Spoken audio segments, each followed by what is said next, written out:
let's go up on the next topic right here. Big up everybody in the chat, alright? Big up, big up, big up. Better opportunities to improve the quality of their life. I will now outline how we intend to create better opportunities through a new deal for our workers, greater care of persons with disabilities, a focus on support for senior citizens, building of measures to support MSMEs that were announced by our spokesperson for finance last Thursday. I move to the workers of Jamaica. Mr. Speaker, as I think many know, this is the 100th anniversary. Now, more to the listen how detailed the man is about the workers of Jamaica, ladies and gentlemen. You talk about multiple people in a different areas, and the man start with the disabled. I mean, talk about a care for people. Meanwhile, Andrew Holness is worried about what the senior citizens them getting a flat rate to pay for them water. You see the difference in a leadership. You see the difference in a thinking. You see me I say, you see what is the difference between a caring government and an uncaring, wicked government like Andrew Holness government. I'm saying now take back no talk, them prove themselves, and we see who them is. Anybody don't see who them is yet? Only need to wake up people and see the blur not pan for who him is. This man is, and Andrew Holness is a wicked individual, and he cannot be trusted. He is a liar. He has lied on so many times. My mother always tell me, my granny always tell me, my grandfather always tell me, a liar is our, say it in our chat, a liar is our good. Of the birth of former Prime Minister Michael Manley. Himself a former Labour leader. It is also the 50th anniversary of the establishment of the Industrial Disputes Tribunal under 1975 under his government. It gives access to justice to the workers of Jamaica. Time come to once again move the agenda forward for our workers. Mr. Speaker, contract work is too often used as a loophole which denies workers the basic set of rights and benefits to which they are intended to be entitled under Jamaican law. Some forms of contract work are legitimate and proper, but too often it is used as a way of getting around the architecture of benefits that workers are supposed to enjoy in this country. The abuse of contract work must be brought to an end. This government has merely begun to tinker with the problem in sections of the public sector, but has totally ignored the problem in the wider economy. The next PNP government will pass comprehensive legislation to eliminate abusive contractual arrangements which deny workers their basic employment rights.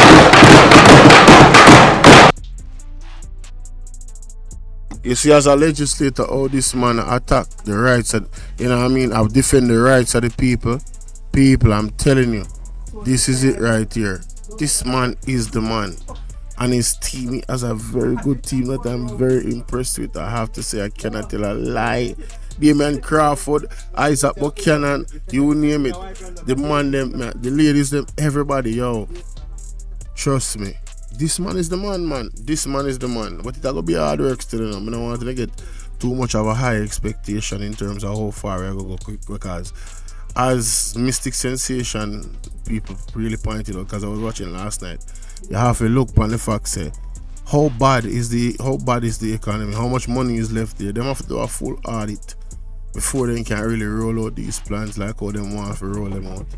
You understand? The PNP won't have any room to steal our resources if they're serious about these things. Like how we know, so there's a lot of unaccounted money, trillions of dollars by the JLP under this man Andrew Holness. People have been resigning, people have been leaving, and then they're coming back that did misappropriations of the funds of the tax dollars, our tax dollars. So right now, I don't trust them. I will never trust them, and I don't advise anybody else to trust them. What the heck I'm saying? Let's continue. We will ensure the equal treatment of all genuine workers, regardless of the legal forms their contracts may take. While our guide on the specific measures to be followed will be the International Labour Organization, the ILO Recommendation 166 of 1982, we will first go through a fulsome process of consultation with employer groups, our unions, our sectoral groups, and other key stakeholders before we finalize the legislation. At the same time, we will take a balanced approach, encouraging employers to regularize their employment contracts. And how do we do that? Under the Porter Simpson Miller administration, a tax incentive called the Employment Tax Credit, ETC, was introduced. The ETC has proven to be a significant win-win for the government, for businesses, for workers, and the broader economy. It has led to the formalization of more workers as employees, granting access to rights and benefits that previously they didn't have, such as participation in NHT and NIS, formal employment status so they can open bank accounts, and eligibility for loans from regulated lending institutions. The ETC incentive has also boosted corporate tax compliance, business compliance, resulting in substantial increases in government revenue. Currently, the ETC is capped at 30% of the tax charged on the company's or traders' trading income. As we seek to eliminate the practice of using contract work to exclude from the rights and benefits that are exclude workers from their rights and benefits that formalized employees enjoy, I propose increasing the ETC to 40% of the tax chargeable. This will provide an even stronger incentive to employers to formalize the employment of their workers and provide balance in our quest to ensure fair and equitable employment practices across the board. Mr. Speaker. Yes, Marky G, you have to mash down them bag of contracting and not serve the people them. And I love how you have focus on the smaller man and I give full detail how they are going to get relief in the different areas and industries that they are a part of. Ladies and gentlemen, welcome the next Prime Minister of Jamaica, Mr. Honorable Mark Goldie. The system of minimum wage in Jamaica is also in need of an overhaul. No worker should be earning a wage which is below the cost of a basic, decent daily life.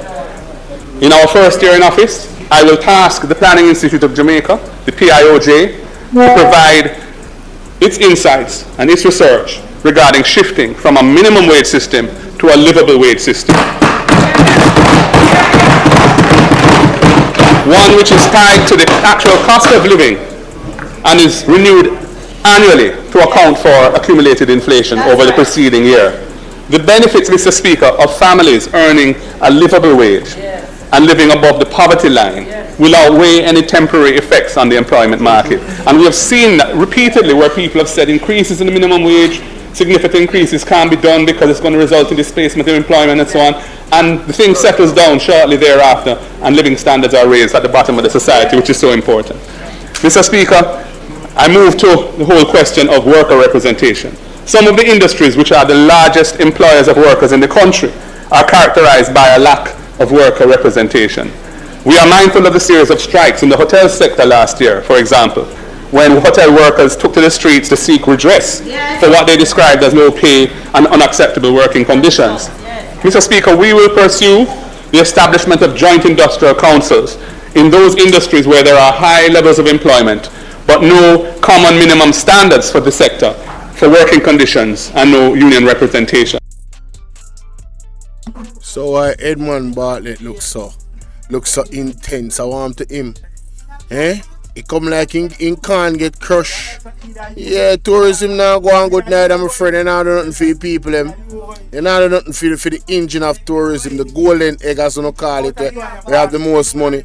Or if you have an industry that push the most money but you don't want to pay people them a proper wage and make them have some body, some work bodies we can. You know what I'm saying?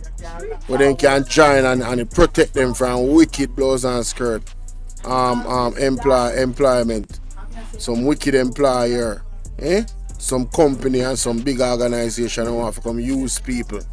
Use them and make them work like a slave and don't want to pay them the right money and then them give them contract. Like say them never got school to get them qualification. You know, say some big old disrespect. Some big old disrespect them and you're pushing that thing. No. People want to wake up at that, me I tell you. Well, final answer to the people of Jamaica. We're at a tipping point. The one thing that Richard Pondo, CEO of Settlement, said to me today, that we can understand why everybody's so silent and why the people are so silent and take all of this problem. And that's why we're saying we want the people of Jamaica to rise up and make the man them know. So we know that we're in a crisis and we're not tolerating those things anymore. Hey y'all, please remember to hit the like button. I know y'all coming sometimes. Hey, y'all forget, but the main thing, man, y'all gotta hit the like button, man, and share the live stream. Come on now. Industrial councils in those industries where there are high levels of employment, but no common minimum standards for the sector, for working conditions, and no union representation.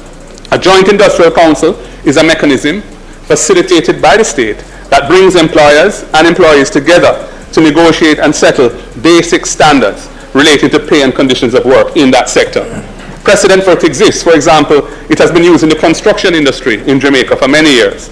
The sense of security, fairness, and dignity that this will bring employees in these sectors will promote harmony and stability at the workplace and increase the workers' productivity and their efficiency.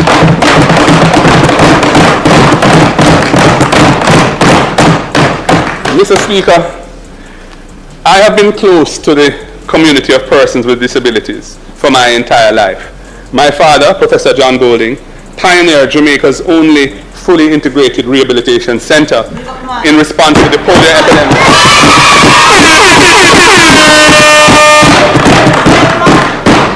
That was in the 1950s. It used to be called Mona Rehab, and it was renamed in his honor after he passed in 1996. He also founded the Hope Valley Experimental School, the only institution in Jamaica that is specifically dedicated to educating children with disabilities and able-bodied children together in an integrated environment. And two of my parliamentary colleagues, the one to my left, the shadow spokesman of finance, and the one behind me, our shadow spokesman for transport, are proud graduates of Hope Valley Experimental School. Mr. Speaker, my late mother, who died in September last year, she started her career as a public servant, but in the 1960s, when she got married and had children, she left that and went to work on a essentially voluntary basis at the rehabilitation center, and she spent the rest of her working life there. So as a child, I was at the center frequently on Christmas Day and on other occasions, so I grew up with persons with disabilities around me, and I felt that that was a very normal way of living. I was very engaged and encouraged when the Portia Simpson Mill administration passed the Disabilities Act in 2014.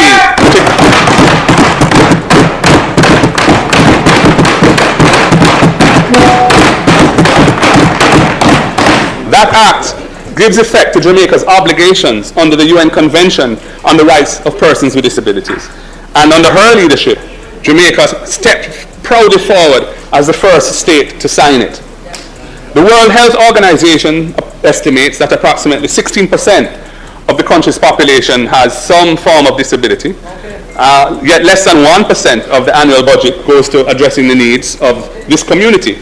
Much more really needs to be done to empower persons with disabilities to be fully included in all aspects of national life. And Mr. Speaker, with my family background, I am committed to making this happen.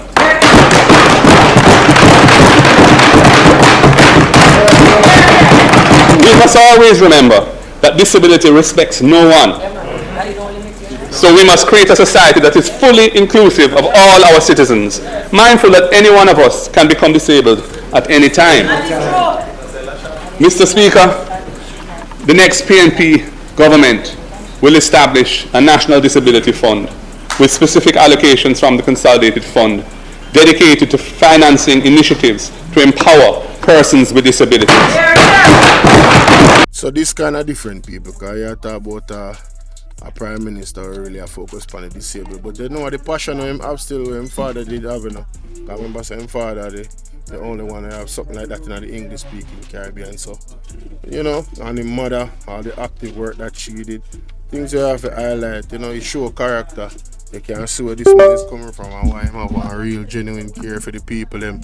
You get me? So let's continue.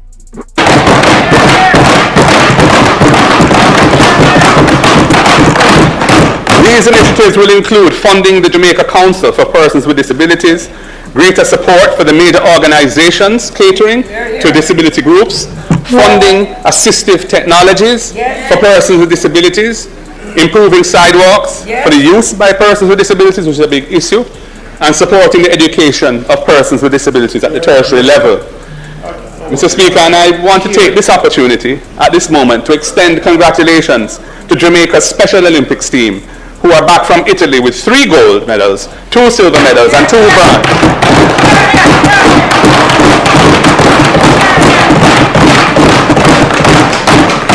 You have made us proud.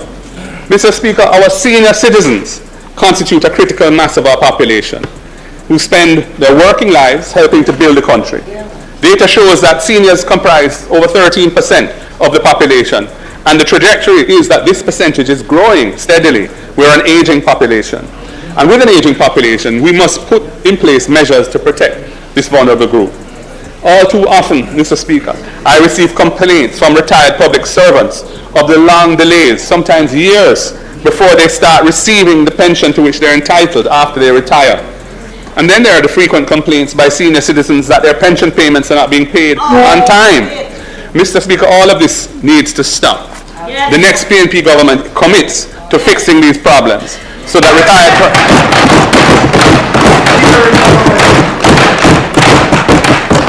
retired persons receive their pension entitlements on a timely basis.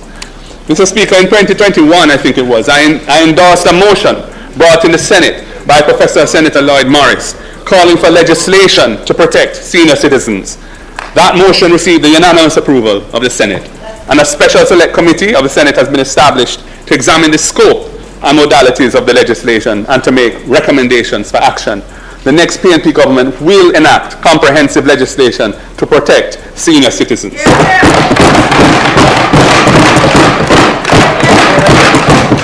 We will also strengthen linkages between key agencies of government that serve senior citizens who need to get life certificates, for example, and other documents. We envisage also the greater use of mobile units to reach more seniors, especially those living in remote areas. Time comes for a new deal for our seniors.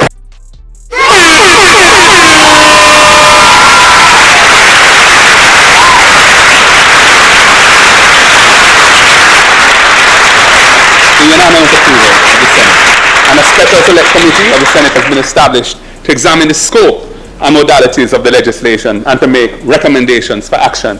The next PNP government will enact comprehensive legislation to protect senior citizens.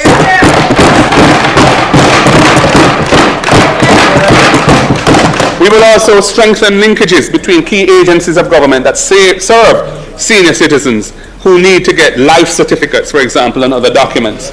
We envisage also the greater use of mobile units to reach more seniors, especially those living in remote areas. Time comes for a new deal for our seniors. So, ladies and gentlemen, can you imagine the response that we got from the Prime Minister about the Julian Robinson presentation? And one thing that he could take out of the entire presentation to criticize was the flat rate for the actual senior citizens. Meanwhile, here is Mark Golding reinforcing the commitment by the People's National Party towards not just senior citizens but also the disabled. You understand? No, it's just a difference, and come on, people. Yo, time come when you must know what I'm doing, because you see all way and where we wanna go on. If you don't want to continue that way, they are for the business that. But a progress and process and more prosperity, progress and the process. So we that we have vote for. We have vote for best interest. We don't vote because we like it's a party or we like the party. We have vote for best interest, policies, plans. You understand me? I say trust. We have to have people trustworthy, not liars. You get me? And I have exposed in this video that man, the leader of this country, is a liar. Michelle McIntosh, big up yourself. Man is a liar.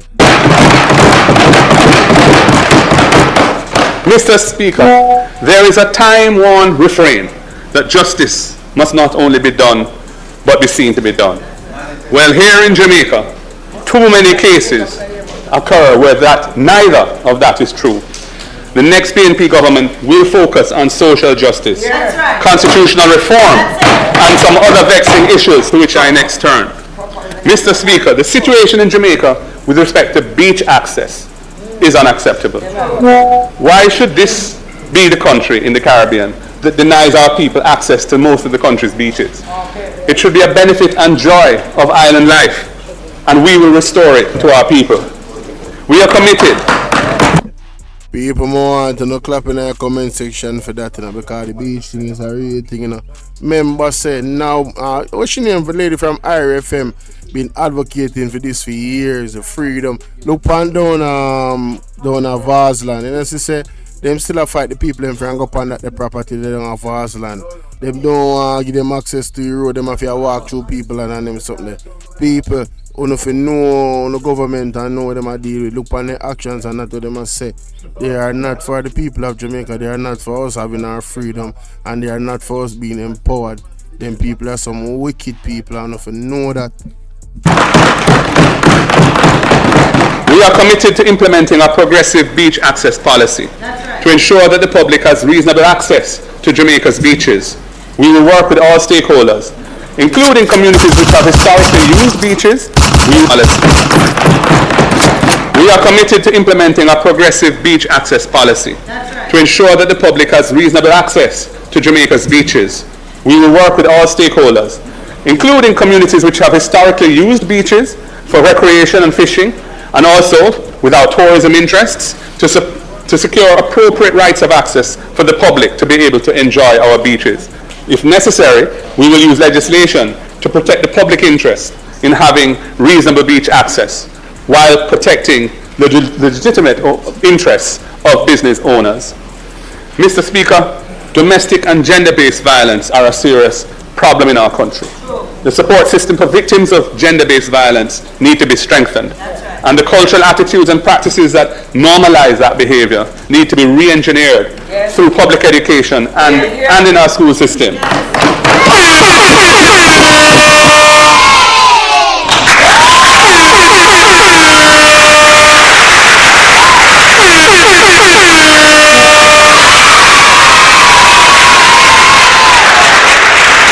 Support system for victims of gender-based violence are a serious business owners.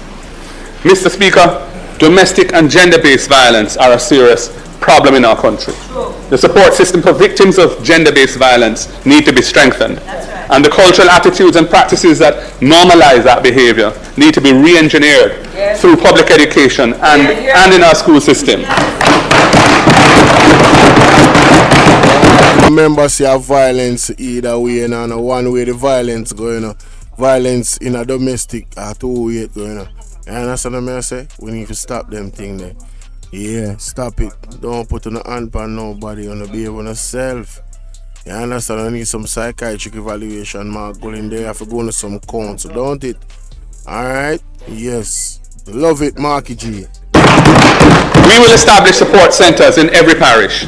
Support centers in every parish to provide safe havens for the survivors of domestic violence and gender-based violence.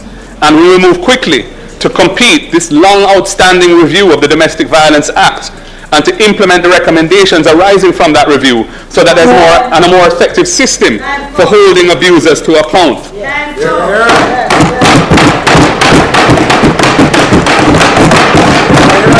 Mr. Speaker, the people of Jamaica want justice in many areas of life where the system fails to protect their rights. As it stands, our public defender, that institution, has no power to take action in court to defend those who are not able to defend themselves. We will enact legislation to empower the public defender to bring legal proceedings to defend the rights of vulnerable Jamaicans. And you don't know that to be true, your Minister of Justice? Shame on you. Look pan ugly Delroy Chuck, I can get up but him never know that. Hey, I want shame on you. We will also expand the scope of the Office of Public Defender to become a national human rights institution.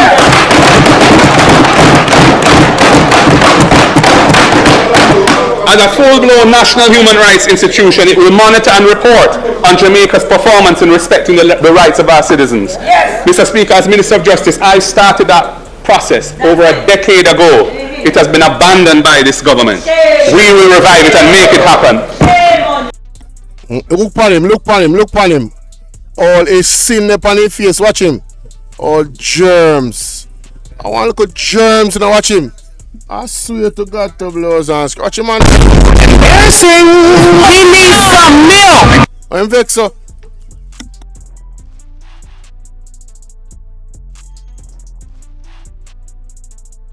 Mr. Speaker, as Minister of Justice, I started that process over a decade ago. It has been abandoned by this government. We will revive it and make it happen. Embarrassing. We need some milk. Disputes of a civil nature, many disputes of a civil nature, such as issues concerning land and dead left property and so on, lead to acts of violence because people cannot afford lawyers to defend their interests. Hey y'all, please remember to hit the like button. I know y'all coming sometimes and y'all forget, but the main thing, man, y'all gotta hit the like button, man, and share the live stream. Come on now. As a full-blown national human rights institution, it will monitor and report on Jamaica's performance in respecting the rights of our citizens. Yes. Mr. Speaker, as Minister of Justice, I started that process over a decade ago.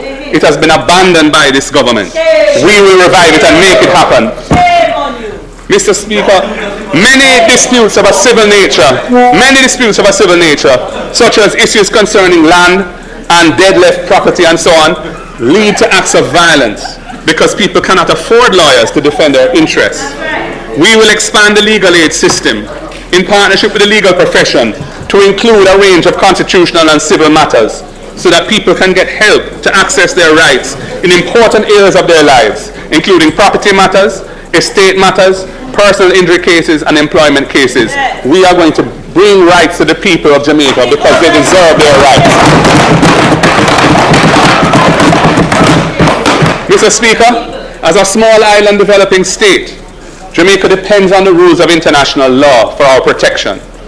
We will complete the long outstanding process of enacting domestic legislation here in Jamaica to enable our country to accede to the jurisdiction of the International Criminal Court. It is a missing element in the current accountability framework for those who abuse power in this country.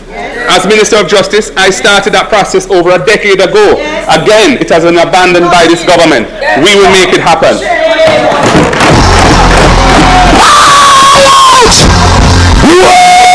No, he did pass some dog bite legislation. Mr.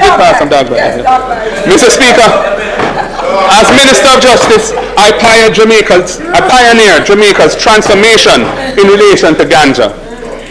It was our intention that apart from eliminating the human rights abuse around personal use of ganja, which has been meant that over 10,000 persons per year are no longer going through the criminal justice system, no longer getting criminal records, having a right to have their records expunged, etc. But I had also intended that it would be a source of wealth creation and empowerment for small farmers who developed Jamaica's ganja industry through the century of prohibition. And for the Rastafari community and the Maroons who have a special relationship with the herb, either as a sacrament or as a medicinal plant. The process has withered. The process has withered to a standstill under this incompetent and visionless government.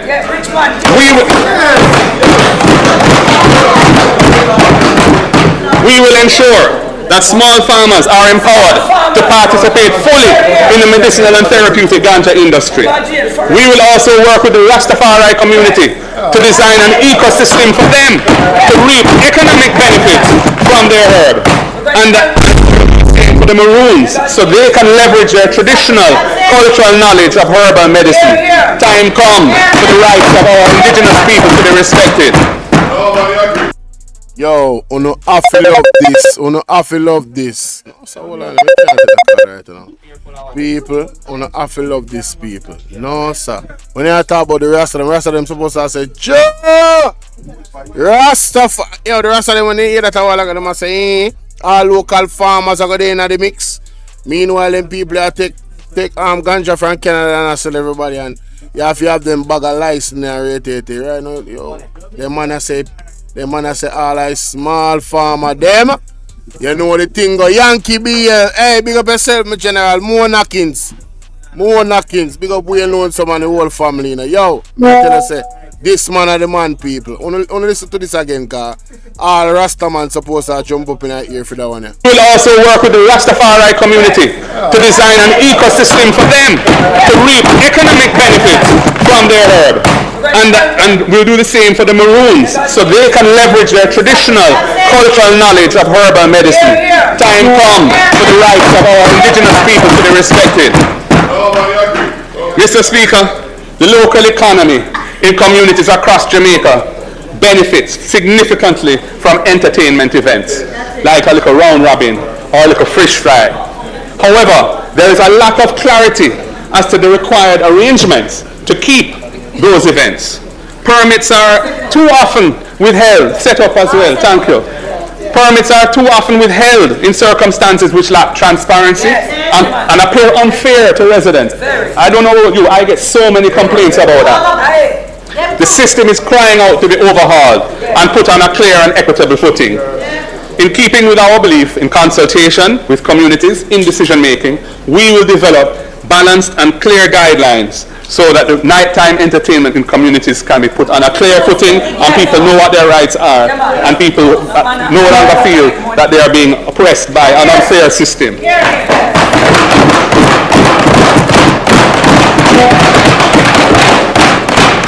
Mr. Speaker, I move to the issue of constitutional reform.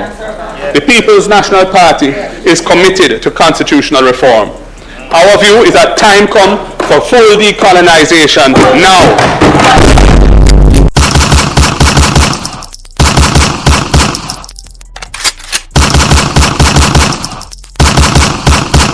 But now this a man of them say a British, then how comes in want to let go the British completely? So how comes the black man in a power want to hold on upon the British same way? To the point where they in the Privy Council. What can go so? What can go so? The People's National Party is committed to constitutional reform. Our view is that time come for full decolonization now. We are happy to see that the former Prime Minister, just retired Prime Minister of Trinidad and Tobago, Keith Rowley, has recognized that Trinidad also needs to get on that path. People, how much I want to see that clip there? Because I know Andre Stevens to play it. How much I want to see that clip there with the Prime Minister, with the former Prime Minister of Trinidad. And the man has said right now, we need to move away totally from the British colony. Because the man said the man them this them but they need visa for God. Can you imagine? Look at Jamaica we need visa and we need say nothing. Oh, we so humble. Why we not have that same attitude like Trinidad? Trinidad say, yo, you're this man, bro. You know what I mean? So we need visa for go England. And we still have to have visa for go England. And them take free resources, them enslave we. You know, see a violate man and violate thing. Yo, we need to cut off from them completely. Nothing else is accepted. We don't want to hear nothing about no fierce thing. CCJ straight. Tell them no. CCJ straight.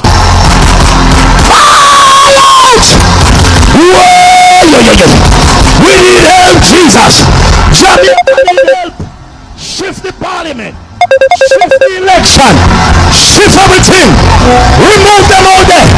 Take out the cockroach. Jamaica must move away from the King of England as our head of state 100%. And from the King's colonial era Privy Council as our highest court.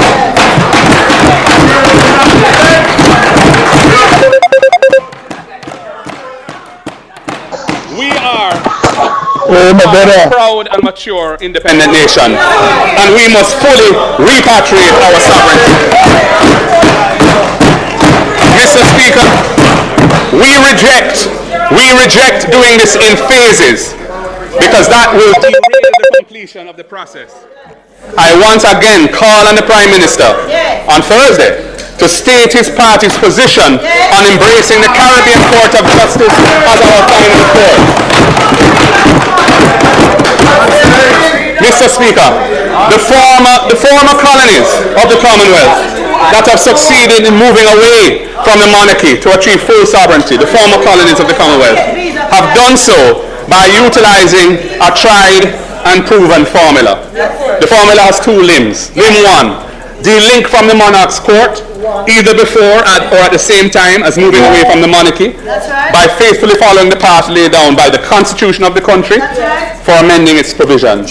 Limb two, the political parties of the country finding common ground, as outlined by former Prime Minister Bruce Golding in the opening of the debate on the Charter of Rights in this honourable chamber in 2011. That common ground can only be reached by means of cross-party dialogue, and we're not having that dialogue. We need to have it. The over 40 former colonies of Britain. People, when you don't tell me nothing where Vegas say. Vegas officially don't have a voice on the social media. Dr. Dayton Campbell shut him up. We don't need to hear nothing what him a say.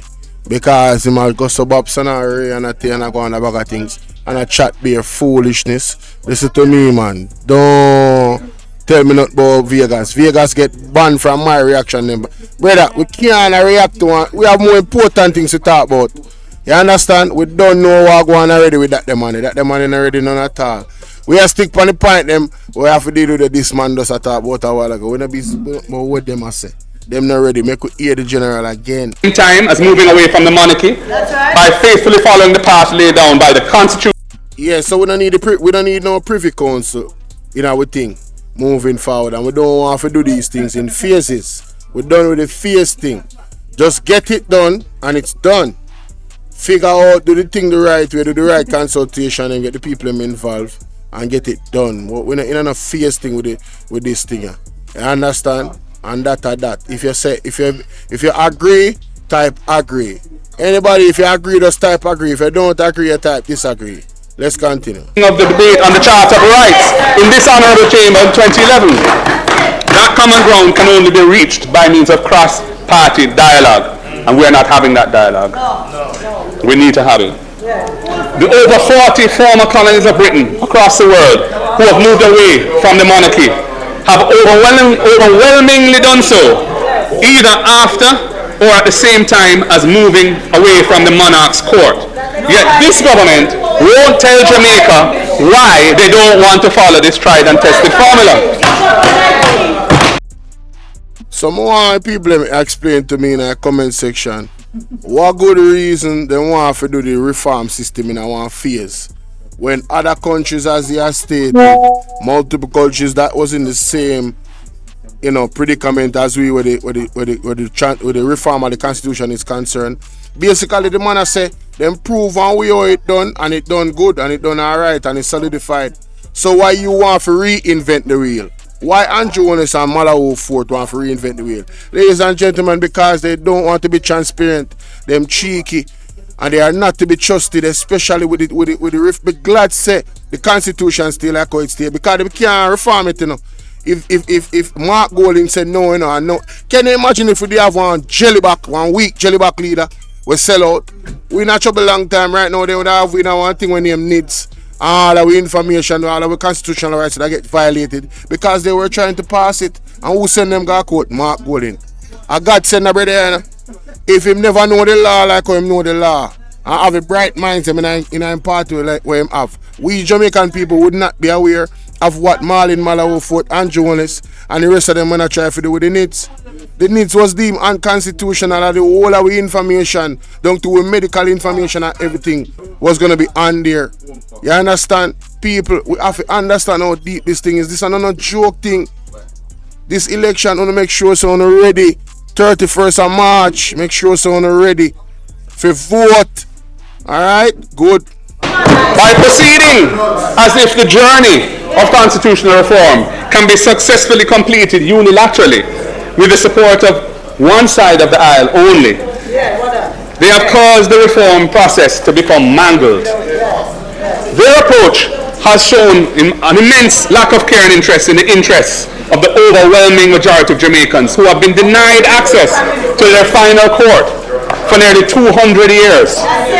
Of all the countries that have successfully transitioned from the Privy Council to an accessible final court of appeal, from Canada, which completed the process in 1935, to St. Lucia in 2023, not one of them has done so through a referendum route. Not one. Why has this been so? Mr. Speaker, there are several reasons. The first and most obvious being that it is futile to hold a referendum on an issue, the possible outcome of which does not lie in our power to implement or continue. If there was a referendum and the vote was to remain tied to the Privy Council, the power to make that happen does not lie with us in Jamaica. It lies with the gift of the United Kingdom, and they can change their position on it at any time. There's another power. Now, let me explain to him a while ago for those who don't understand. So basically, if there was to be a vote in Jamaica for us to remain with the Privy Council and that was tied 50-50, then the power that is the Privy Council still, because it's in a phased process, they would have the final say. So why would the Privy Council free us from their grasp and their power. Why would they do that? They would want to maintain power. This is why the phase thing don't work, people. On the ball out.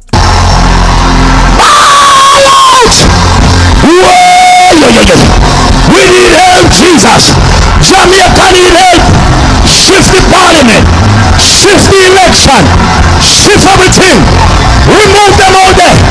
Take out the cockroach. Take out the thief. Take out the criminal them. Take out the thief them. Or continue. If there was a referendum and the vote was to remain tied to the Privy Council, the power to make that happen does not lie with us in Jamaica. It lies with the gift of the United Kingdom, and they can change their position on it at any time. There's another powerful reason. The referendum is in essence a political exercise, and matters concerning the judicial structure of the country should not be subjected to the harsh and extreme banter of political platforms. It will not serve the administration of justice to subject the highest court to that risk of irreparable damage to its image, reputation, and acceptance.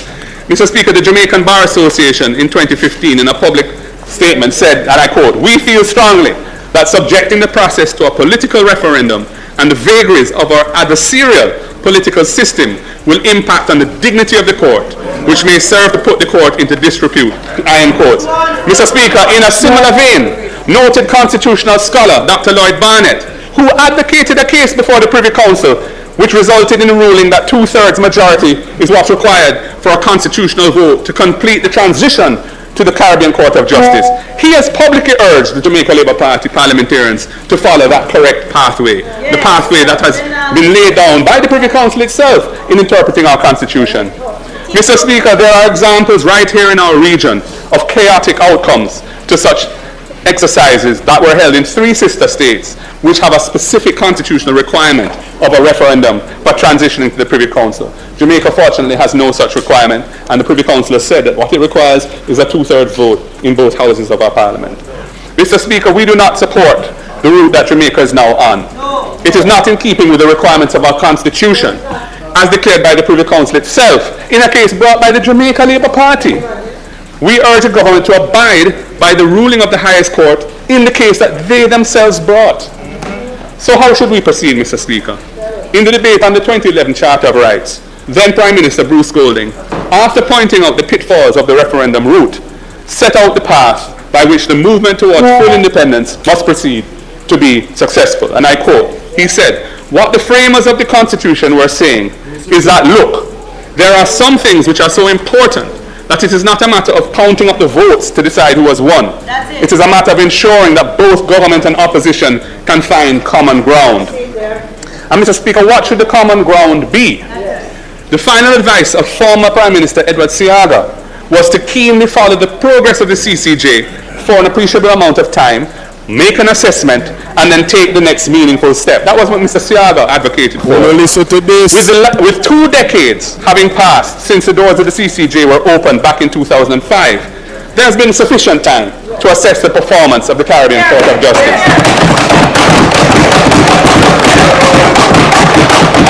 That assessment, Mr. Speaker, that assessment shows that the transition should urgently proceed based on compelling factors. Firstly, no complaint whatsoever has ever been heard coming out of any of the 5 sister territories of the region that have embraced the jurisdiction of the court, the Caribbean Court of Justice, as their final court. That is a powerful testimony of the quality of the CCJ and the benefits of adopting it as a final court. Secondly, the CCJ has received strong international recognition. Look on the little witch, people. Look on the witch. How many are real witch, you know? Yo, me say.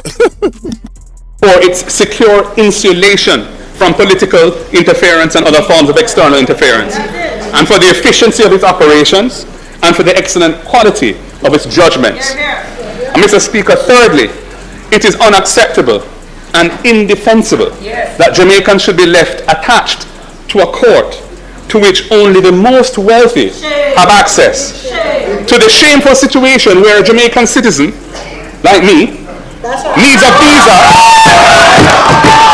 Hold on there, people, hold on there. Me don't know if anybody catch this, but Marky G just tell the world say he is no longer a British citizen. Make me play that back for you people and we never catch that. Wanna listen back to this. It's a breaking news for those who don't know. If you never watch me short I put out last night, enough people miss this. Wanna listen to this. Most wealthy have access to the shameful situation where a Jamaican citizen like me, Jamaican citizen like me,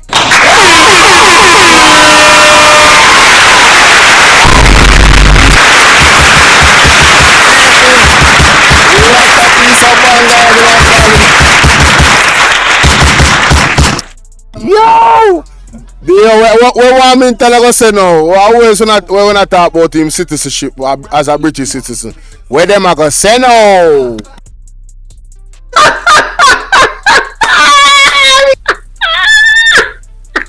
Yo! That is funny, honey. You say no people never catch this in a what on man? Oh my God, that is funny.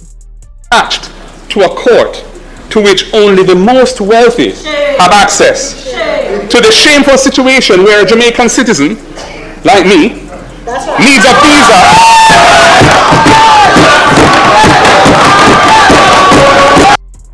Look at the witch face. Look at the witch face. You can't call him Master Mark no more, because he's a Jamaican citizen now and done with Britain.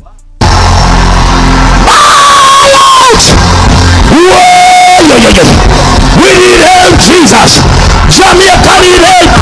Shift the ball. Oh, man, I'm gonna say. That is funny, honey. That presentation, that's That's funny. Oh my God, that is funny. Needs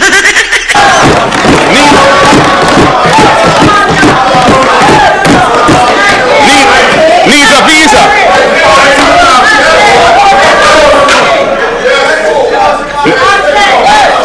Needs a visa.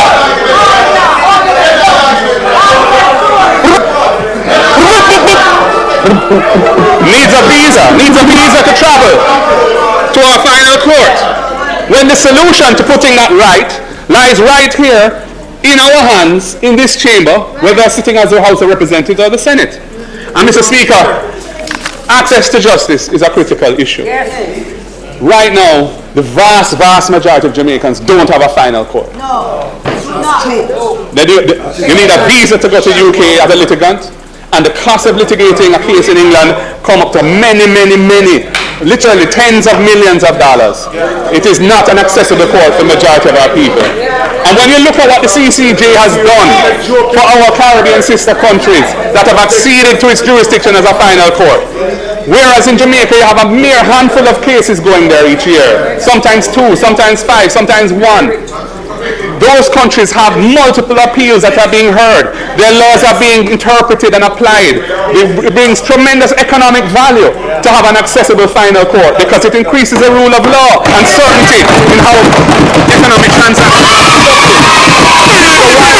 So while our foreign direct investment is falling, look at what's happening in Guyana, for example, where they're growing at nearly 50% because of their oil and gas industry. They have the CCJ as their final court, and they have massive investment in their oil and gas industry. And the same is true of other jurisdictions in the Caribbean which have acceded to the CCJ.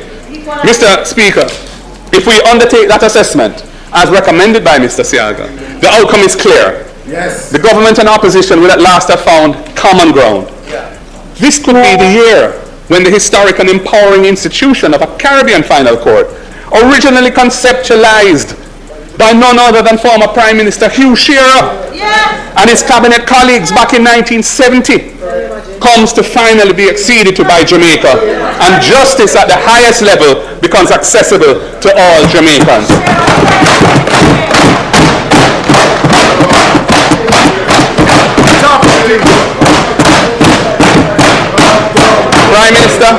Prime Minister, you have a duty in this budget debate to deliver a long-awaited explanation to the country as to why you and your government do not support the position that the opposition confidently shares with 3 of your former leaders. Embarrassing.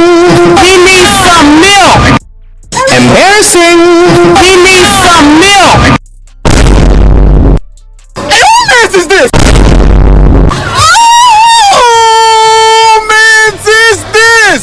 right now, wisdom warriors. Something is not right.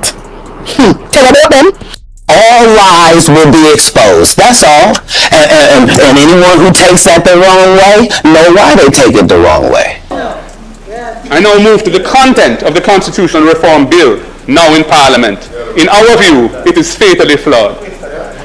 First of all, its mechanism for appointing the new president effectively places that power in the hands of the Prime Minister of the day. And that is a highly undesirable further concentration of power in the head of government. And I do not want such an awesome power when I become Prime Minister. It should be done in a more democratic and accountable way. Mr. Speaker. You see the difference between the two individuals, them one want power and one don't want that much power. Now if you realize what going on, ladies and gentlemen, and big up the 600 people them were in the chat.